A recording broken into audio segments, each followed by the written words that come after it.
Welcome to Board Game Binge, the place where we bring you bite-sized, bingeable board game content from across the industry.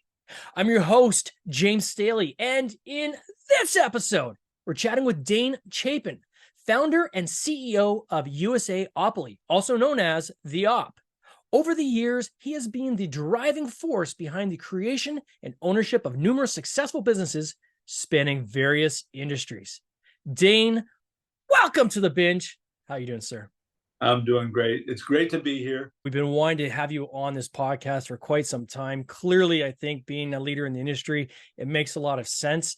I want to kind of go back to the beginning of your story because I know your career has been decades, right? And you've been involved in so many things. But for the board game industry, I kind of want to go back to the formation of the Op and kind of where that all started. Can you take us through kind of how you started this company and kind of the story behind that? It wasn't by design. Trust me. I've got these friends in college. They knew, by their into their freshman year exactly what they were going to do in life. And I had no idea what the hell I was going to do in life. I was a college tennis player, and all I wanted to do was play tennis. And this ties to it. There was a famous tennis player, and this goes back to 1980, and the number one guy in the world was a guy named Jimmy Connors. And most people look at me, sort of cross-eyed, go, "Who's Jimmy Connors?" So Jimmy Connors was literally, Roger Federer of the day, and he was a world celebrity. And all the tennis players in those, Bjorn Borg and Jimmy Connors, were world celebrities. And he's 7 years older than I am. And he showed up at one of our tennis practices. He had gone to UCLA his freshman year. So he's like 27, 28, shows up at our practice, had stayed close with our coach. And he was my hero. So here was my hero on the tennis court right next to me. And so the coach assigns courts. And so Jimmy, you're on court one with our number one player who had a huge serve. That's part of the story. Dane, you're on court two. So all of a sudden I'm adjacent to Jimmy on this, across the court. And I'm like, oh my God, this is the highlight of my life. And Fritz had a huge serve. And if I would return a serve, I'd stand like 10 feet behind the baseline and, block it back.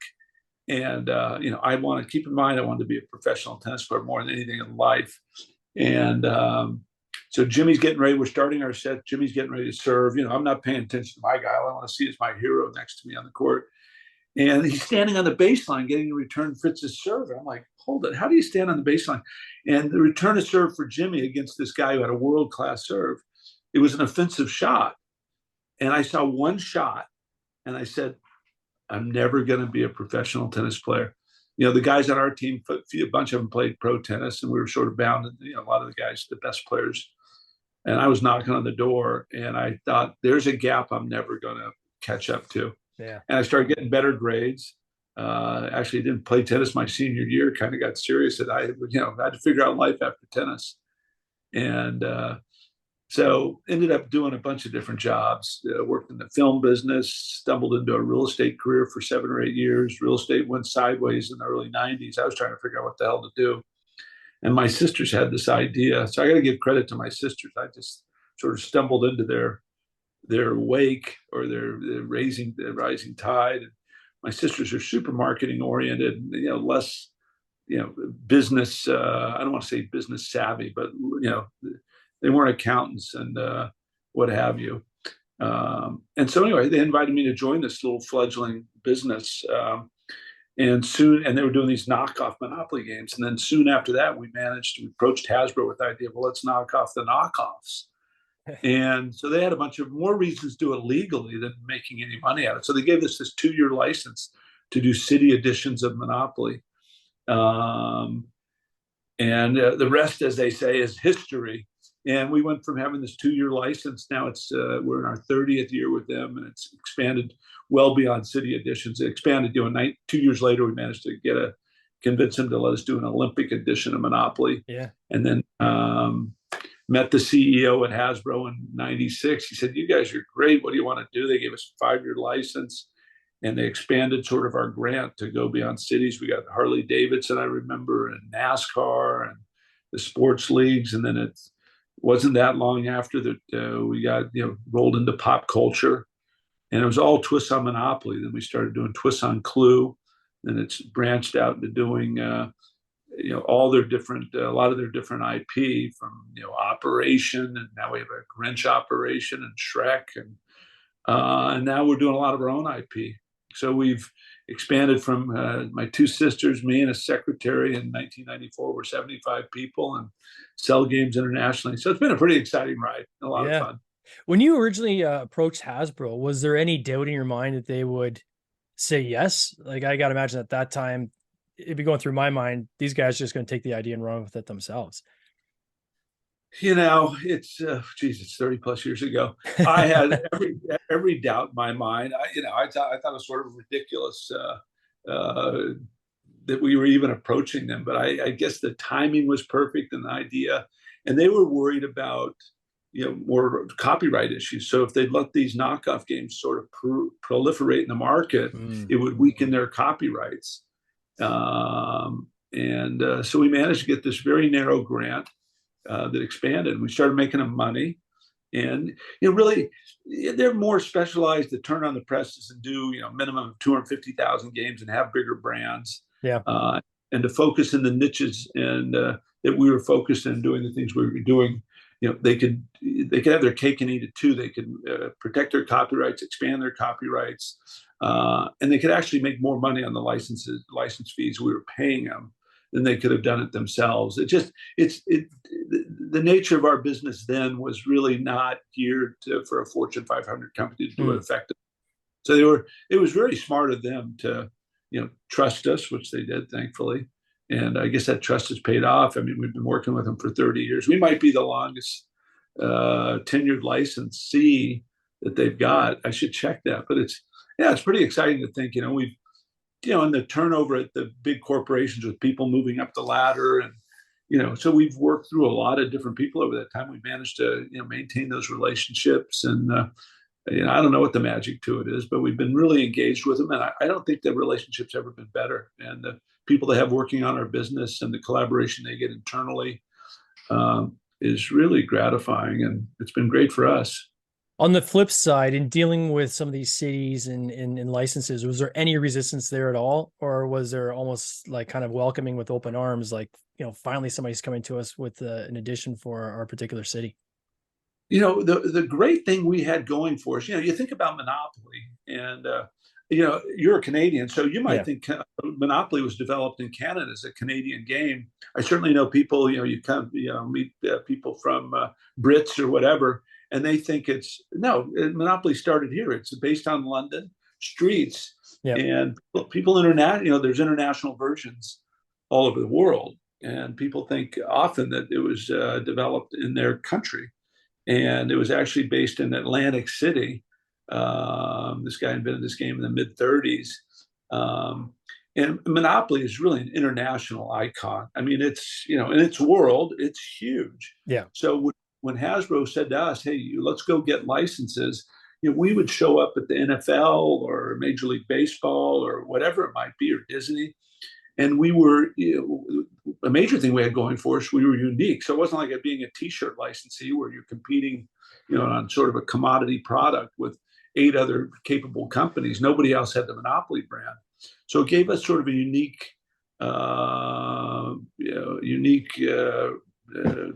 approach into the business. And it allowed us to develop these relationships, as a young company, and really elevated our standing with, and we had access to anybody. So really, we had this huge advantage of getting access to whether it was, the National Football League or Disney or Warner Brothers. So it was a huge help. And then what year did you end up leaving the company? Because, I mean, for our audience that doesn't know, I mean, you haven't always been with the op, right? You left for, I think, at least a decade, right? Before coming back. When was that you left? Well, hard to believe. I stepped away sort of by accident. I had always wanted to get back to real estate. When, working on this thing with my sisters, I said, oh, this thing has a 5-year run and I'll bridge, how many Monopoly games could you do? And, we just, our imagination really hadn't started to kick in yet about where this thing could go.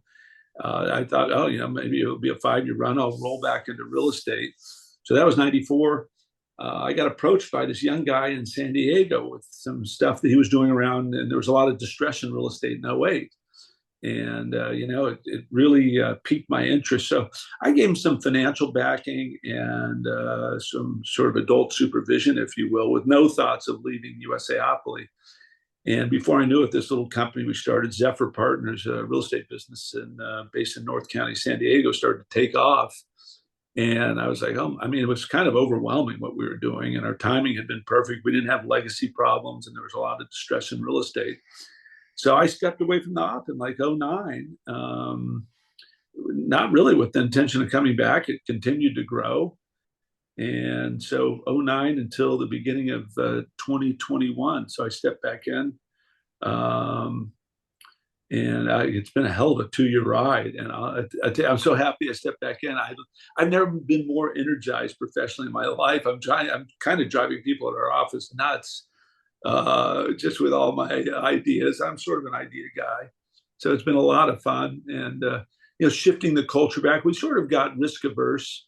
We were still innovating. Yeah. By nature, I'm a pretty aggressive, risk-taking guy. And it's just been fun to step back in. And I think the culture is starting to align my way of thinking and thinking audaciously and the things we can do. So it's been pretty exciting year and a half. And it's really starting to gel. I mean, we've got currently on Amazon, which is sort of a proxy for, how games are selling in the country all over. We've got the top 3, 1, 2, 3, top 3, and it fluctuates a little every day. So if somebody checks my math, maybe it's 1, 2, and 5. Yeah.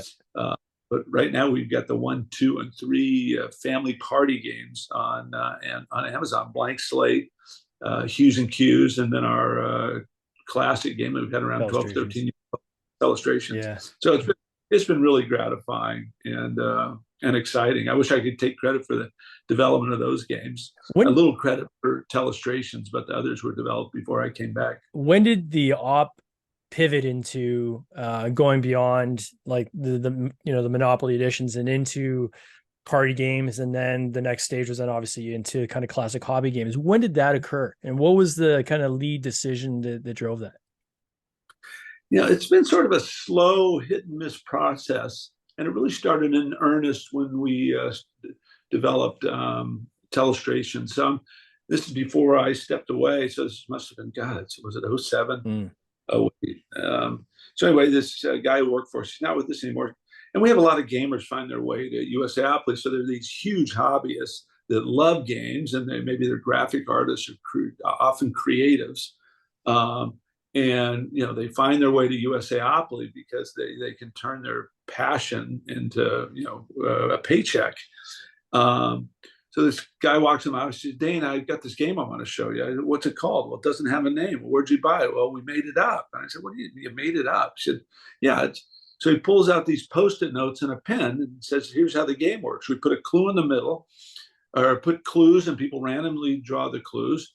And then I'm sure a lot of your viewers have played Telestrations, but so if you have 8 people sitting around a table, everybody's got this little sketch pad. So they have their own little, Post-it note pad, and they each have a clue. So you got to draw your clue. And now the clue goes to the person next to you that you drew, and they've got to guess what it is. So it goes from sketching to guessing to sketching, and it works its way around the table like the telephone game. And it's truly one of the funniest things. So we thought, this could be a game. We came up with a name and launched a couple of years later, and did an enormous amount of missionary work. And it took years for it to really start to gel. But it became a staple, and we got it into Target 10 years ago. And, from there, we started to, 6, 7 years ago, started really thinking in earnest about, complementing our inventory with our collection of stuff with our own IP. So we really have the best of both worlds. We got this great relationship with Hasbro.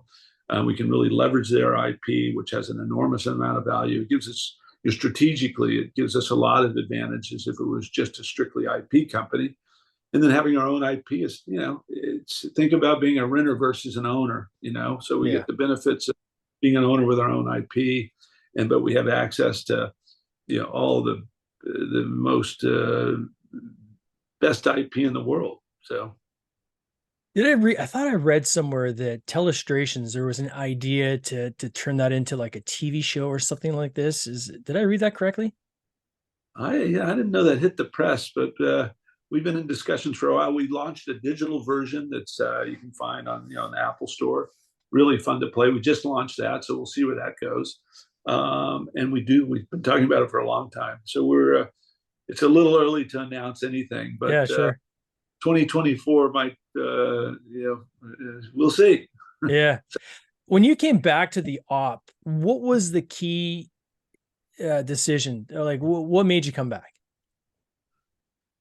Oh, I think there was, we were a profitable company doing well, and I had a vision for it that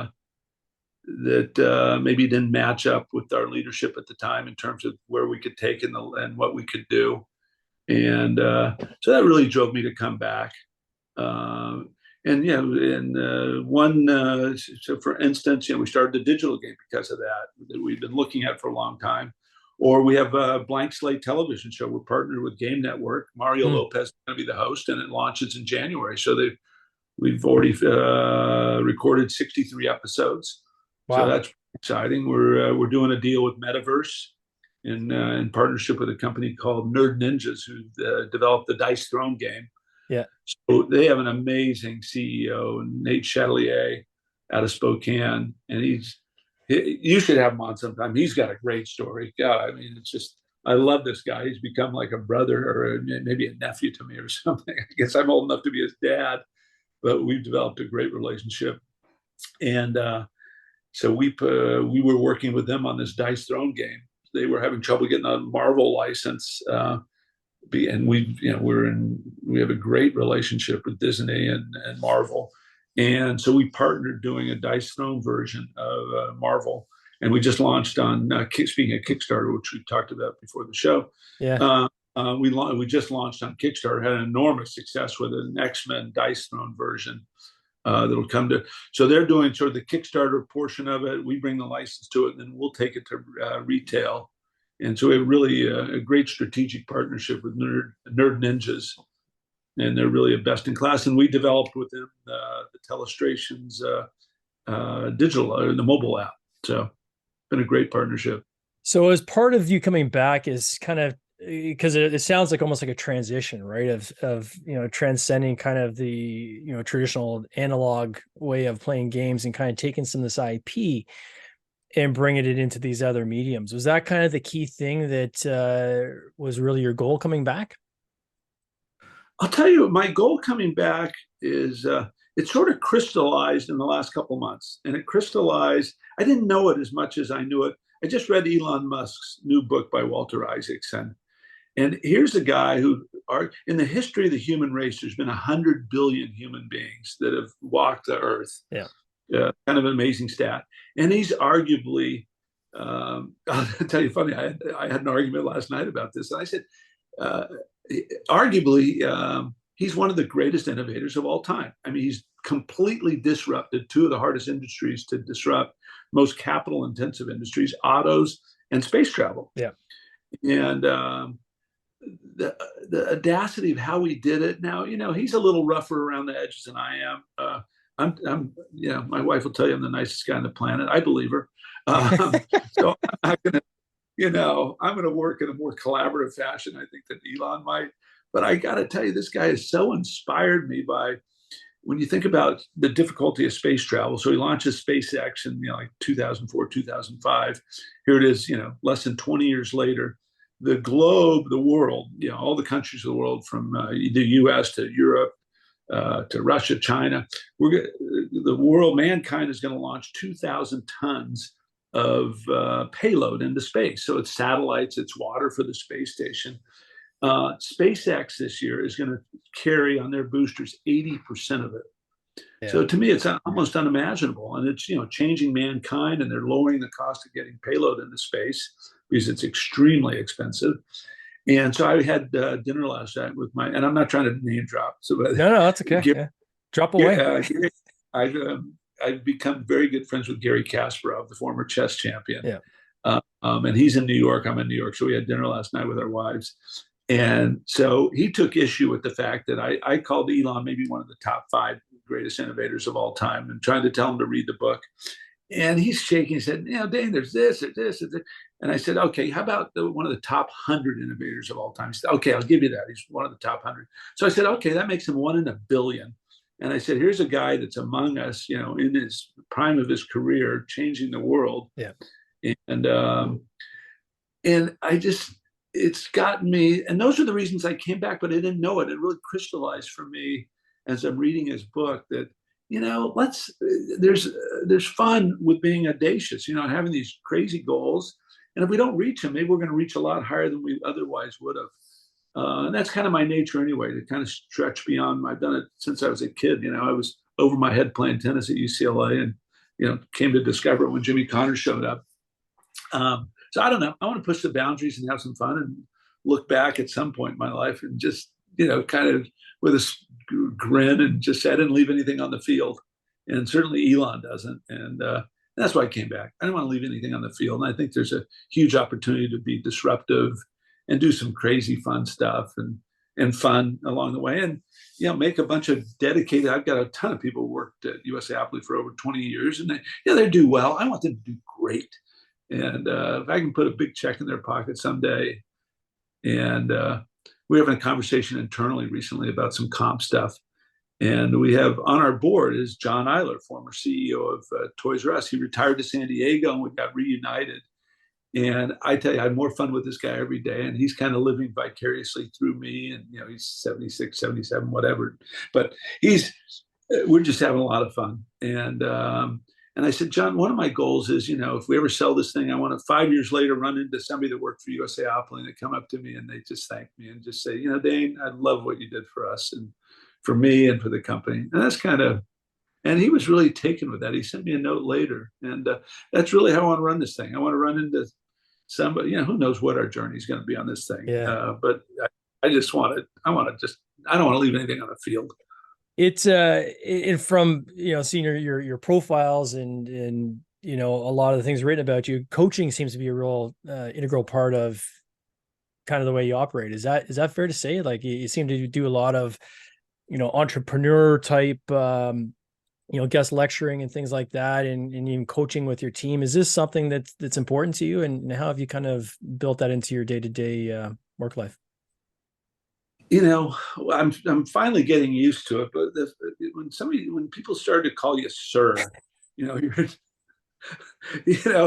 I was tough to swallow, because I always felt like I was the youngest guy, and the kid in the room. And so, when people start calling you sir, it's still, but let's face it, I got some gray hair. I'm not a kid anymore. And at some point you sort of start your life transitions from being, to being coach too.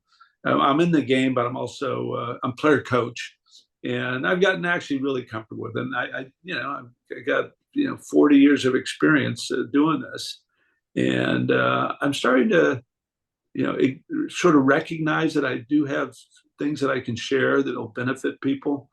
It's kind of been a weird transition, but I've gotten really I kind of like it, and sometimes I'll say something to somebody and I'll say, what, that was good advice, but it's come with. I was recently having a conversation with my wife, just saying, Dan, what is it you attribute to some of the stuff you're doing, some of your success in being an entrepreneur? I had an immediate answer that surprised her. Oh, sorry, let me turn that off. And I said, getting up. And she said, what do you mean getting up? I said, I had so many failures and things that didn't work. But I don't know. Some of this stuff should faze me more than it does. And I'm actually getting more ability to just not pay attention to it. And I just get up and, all right, well, that didn't work. Let's we'll figure this thing out. So I think that's my number one attribute, is just getting up. What's one of the biggest failures that kind of sticks with you, that you keep reflecting back on, saying, that was a big one, but also probably a big learning as well? I'd like to point that it's always external circumstances. I mean, in 1990, I had to get up playing tennis at UCLA. Jimmy Connors shows up. I spent, I'm one of those 10,000 hour guys. I spent 4 or 5 hours a day, from the time I was 12, 13 years old, trying to be a pro tennis player. And, it was a splash of cold water in my face. when he came to our practice, and it made it. There was just too big a gap, and people said, "Well, dang, you could have just worked hard." And my heart and my head lined up. My heart wanted it so bad. My head kind of knew I wasn't headed in that direction. And finally, you see it so obvious. It hit me in the face, and I had to get up. And I was a smart enough kid, but I was not applying myself in college. So, started to get better grades. So, that was got up. I've gone through a divorce in life where it was really tough and didn't want it, and got up from that. And in business in 90, 91, 92, the real estate market, it was in a depression. I was in this development business, 30-year-old guy, 32 maybe. And my world crumbled, and I had to get up from that. I literally went through a year of my life, just saw no light at the end of the tunnel. Wasn't suicidal, but I was tough getting up every morning. Yeah. And I had a new baby and trying to figure out what to do. We've had game ideas that have failed. Nobody's been responsible for losing more money with ideas that didn't work at USAopoly. Now, thankfully, I've had a few good ones that have made up for it. What's the biggest swing you guys took that just didn't play out? Well, I'll tell you one that almost didn't play out that turned into a positive. So, we got our license in 94. It's 95. The Olympics are coming to Atlanta in a year. And so we started telling Hasbro, and this is when we had the grant for just doing city editions. We said, and one of the reasons we had done Atlanta as one of our chosen cities, we had in the back of our mind, we wanted to do an Olympic edition of Monopoly based on the Atlanta Olympics, 1996. And so we started pitching Hasbro on the idea of doing an Olympic edition of Monopoly. So they called us 3 months before the Olympics and said, "You know what, this is a good idea. Let's do it." And we're like, "Guys, it takes 6 or 7 months to develop a Monopoly game. And there's just a lot of complexity to it. It seems sort of simple, and it's on a template." And but we weren't going to not take this swing. So I fly to Atlanta, meet with the organizing committee, the properties group that's doing all the licensing. And they said, "We'd love to do a Monopoly game. There's your advantage. Nobody else could compete doing a Monopoly game. We're the only ones that could do it." And we literally worked, my sisters and I and staff, we were small staff then, but we were working around the clock to make this thing happen. It was before, we were sending overnight stuff on Southwest Airlines. They had a flight nonstop from San Diego to Boston. And so we would put the comps on it. They'd get it in the Providence offices the next day. And the CEO started looking at, our iterations, our design iterations, how to do the game. So we got a go from them, and the CEO was watching this thing play out. We get this game, we go into production. We're trying to figure out how much to make. And don't forget, we're a tiny little company. We decided to make 35,000 games. I don't know why that was a magic number, but we literally bet the company on it. Wow. And my dad's provided the seed funding, $100,000 to start us in 1994. And I didn't, so I was, trying to figure out 35,000 games. And by 3 weeks before the Olympics, we had orders for 5,000 games, but the Olympic organizing committee was going to order 20,000 games. So I kept waiting for the PO to come.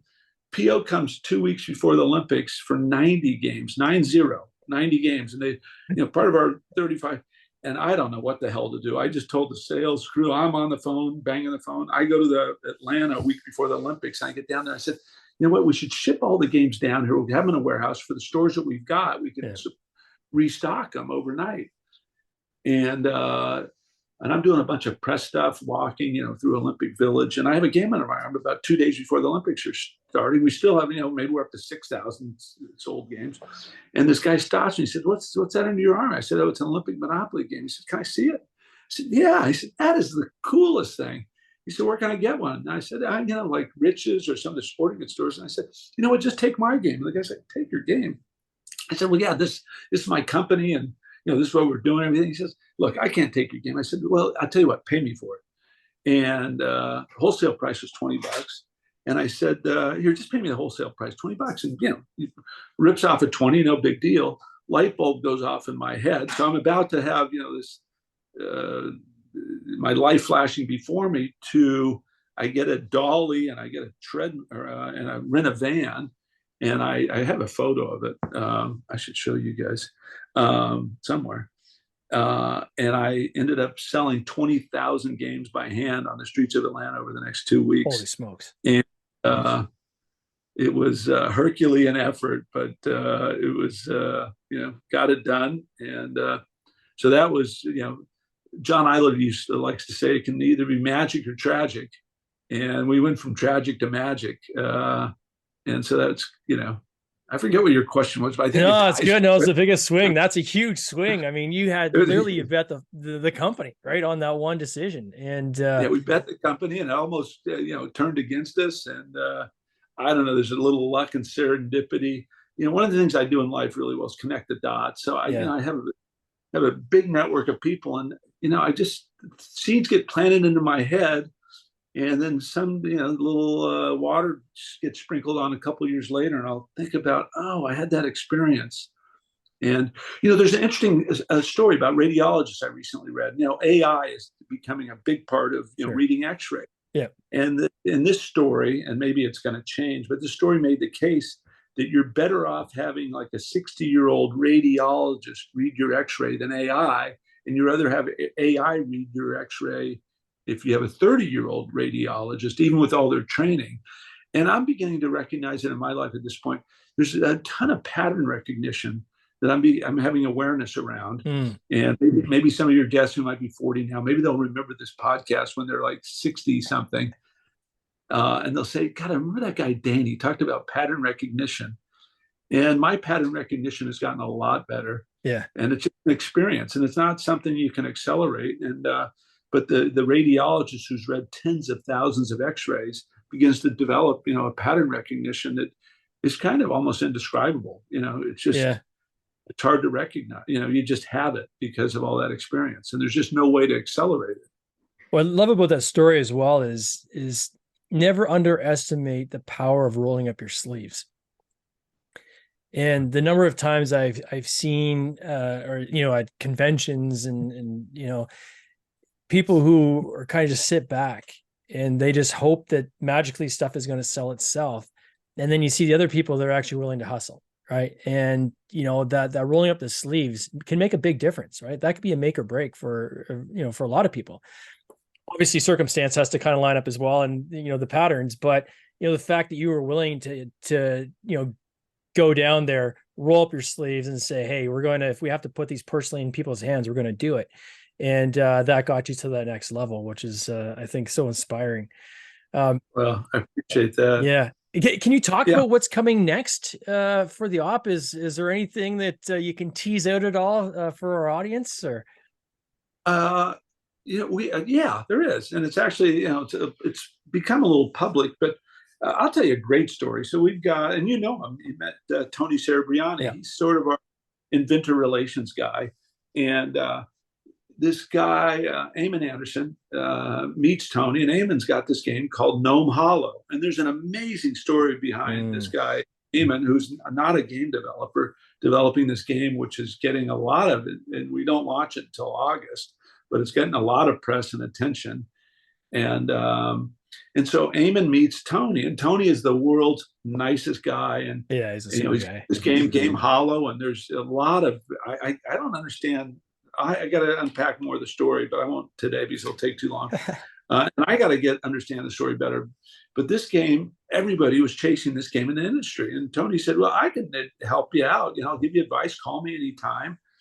And I was just trying to help this guy, a neophyte in the game industry, navigate his way through all these, companies that are chasing him to get the license to this new game. And one day he looks at Tony and says, well, why don't I bring this to USAopoly? And Tony had never pitched him on bringing it. He was just trying to help this guy. And Tony says, hey, we would love it. I was just trying to help you. I didn't want to, bias it. And so we were the lucky guys to get a hold of this thing. And there's a lot of buzz in the industry, which, again, pattern recognition. I'm not recognizing this pattern of a guy who's never designed a game before, had a head injury that led to him just having this passion and having this idea for a game and doing all the artwork around it. Then it becomes like the hottest game, internally that everybody's chasing. We're the lucky guys to get it. So we'll see where it goes. So Gnome Hollow launches at Gen Con in August. Oh, that's amazing. And I don't know. I was with our marketing group the other day. I said, let's do like a flash mob with all the sort of characters from the game that would show up somewhere. And so we're trying to, I don't know, I've challenged the team. This is kind of one of the reasons I've come back. Let's do something crazy and special and just see where it goes. And you certainly, from your TikToks, it seems like fun, something you really want to kind of bring in and inject in. And I get a kick out of some of these TikToks you're doing. I was shocked that you were on TikTok, but you are, and you're quite active on it, which is pretty amazing to see. Oh, I love this. I thought I was going to have to shamelessly promote myself. Hashtag the Dane game. If you didn't get hashtag the Dane game on TikTok, we're having a lot of success on social media, and it's really helped launch a few of our games in ways I wish we could take credit for. But games have become very popular, for influencers, anybody else, to post them playing games, and we've literally got hundreds of millions of views of people playing like Tapple. Yeah. And it's extraordinary. So we've sort of leaned into it. And we had this influencer in my office recently that I got introduced to as a friend of somebody on our staff. And this guy's great, guy named Novian Cherry. And Novian says, Dane, you got to have your own TikTok, don't you? And I said, what are you talking about? He says, dude, just, your personality and what have you. I don't know. He saw something I didn't see. So we started doing some crazy TikToks. And it's been a lot of fun. And did you see the juggling one in the office? No, I didn't see the juggling one. I'll look for it. Oh, dude, it's my favorite one. It's like one of the lower performing ones, but it's I learned how to juggle when I was a kid. So I walked through I won't give it away, but if it's funny. It's like the third or fourth one I posted a couple months ago, and I think it's funny. So my wife calls me the best self-entertainer in the world. So my mother, I have an older brother, 2 younger sisters. My mother used to say that my brother, he had to be held every second of the day when he was a little baby in his crib. I mean, he just had to have attention. And she said, Dane, you were just the opposite. I could leave you in your crib for hours and hours and hours and self-entertain. And I guess that trait didn't go away. So I can self-entertain pretty well. So. Well, for those who want to follow you, I'm going to put a link straight to your TikTok in our show notes. So please, the Dane game, please follow Dane. Check it out, the CEO of the Op. Also put links, obviously, to the Op's website. Dane, I want to thank you so much for your time. This has been just an absolute blast. I hope we can have you back on this podcast. And I want to wish you guys all the best with your new Gnome game that's coming this summer. I appreciate that. As you can see, I hate doing this stuff. I hate talking to people. Not at all. I could chat with you all day. I love what you're doing, and congratulations on your success with your show. So thanks for having me on. Thank you. You take care. Cheers. This has been an episode of the Board Game Binge podcast, hosted by James Staley, produced by James Staley and Mike Bruner, with original music by Nick Smith. If you would like to watch these interviews live, simply subscribe to our YouTube channel, Board Game Binge, and you'll get access to live interviews, giveaways, and interesting board game content from across the industry. I can't wait for you to join us. See you next time.